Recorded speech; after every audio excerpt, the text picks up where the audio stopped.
جب ہم جسمانی قوت سے انکار کرتے ہیں اور خداوند کا انتظار کرتے ہیں تو خودی کی موت کا عمل واقع ہوتا ہے۔ ہم اپنے طریقوں اور وقت کے اعتبار سے مرتے اور خدا کی مرضی اور طریقوں کے اعتبار سے زندہ ہوتے ہیں۔ ہمیں جو کچھ بھی ہمیں کہے اس کی فرما برداری کے لیے ہمیشہ ہمیں تیار رہنا چاہیے، کیونکہ اس کے ساتھ ہی ہمیں جسمانی فخر سے بھی خبردار رہنا چاہیے۔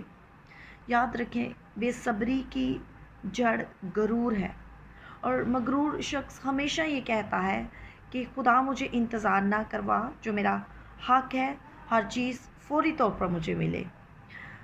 جب آپ کے سامنے بے صبری اور بیزاری کی آزمائش آئے تو میں نے یہ چیز سیکھی ہے، اور میرا یہ مشورہ ہے کہ آپ کہنا شروع کریں کہ خداوند، میں تیری مرضی تیرے وقت پر پورے ہوتے ہوئے دیکھنا چاہتا ہوں۔